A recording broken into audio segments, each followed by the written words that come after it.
They say each of us has a giant of our own. But most of the time, we only dare to talk about other people's giants, someone else's struggles, someone else's fear. Until one day, there's a knock at the door. Slow, heavy.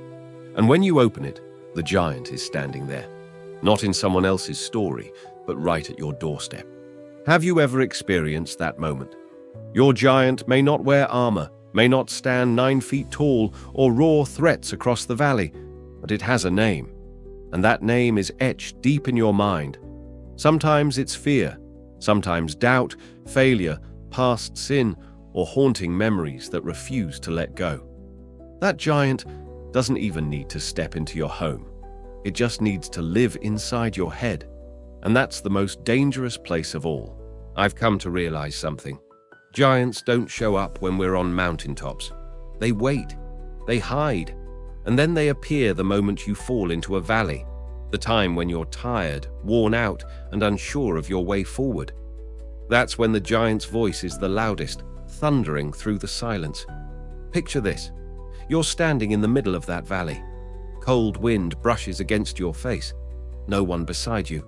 And across the way, it emerges. Goliath. His name crashes into your chest like a punch. Scripture calls him a champion, a symbol of power and intimidation.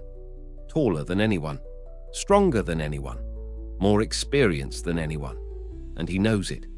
He stands there, yelling threats, demanding someone to face him. But no one moves.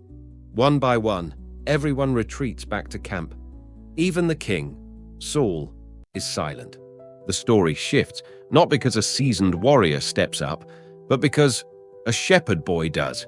He has no armor, no sword, no military training, just a leather pouch, a few smooth stones, and an unshakable faith.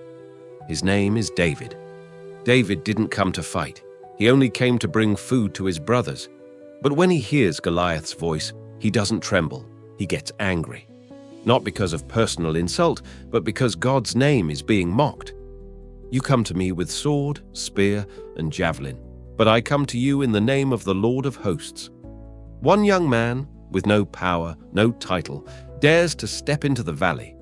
Not for glory, but because he knows this battle does not belong to man, it belongs to God.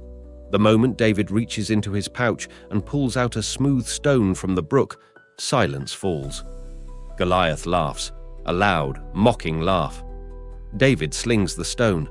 No one breathes. The stone flies, cuts through the air, and strikes the giant. The crash of Goliath's fall echoes across the mountains, like thunder rolling down from heaven. And in a single moment, fear turns into victory.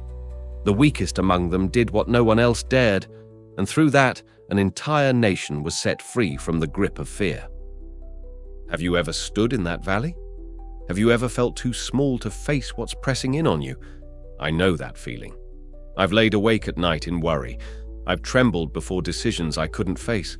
I've believed I wasn't enough, not strong enough, not smart enough, not worthy enough. But I've learned this. Every giant has a weak spot, but only those who walk in faith can see it. And what wins the battle is not your skill. It's who fights alongside you.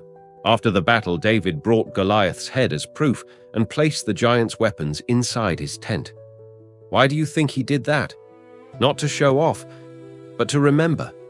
David kept the weapons, just as you should keep the memories of the small victories in your life. Every time you overcame fear, every time you were rescued when there seemed no way, every time you prayed in the dark and God answered with light. Those are your lion claws and bear scars, reminders that God has delivered you before, and He will do it again. Maybe today you're facing a new giant. It could be illness, addiction, a silent grief, or a dream that feels too far to reach. But remember these 5 words. The battle is the Lord's. If you face your giant in your own strength, you will fall. But when you step forward in His name, even with just a single stone in your hand, heaven and earth will move, because you are not fighting alone. You don't need to be mighty. You don't need to be flawless.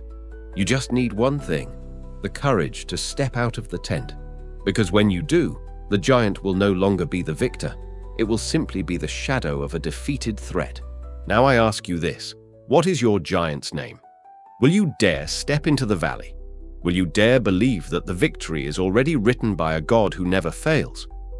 And David said, "You come to me with a sword, with a spear, and with a javelin, but I come to you in the name of the Lord of hosts." Remember that, the next time the giant knocks,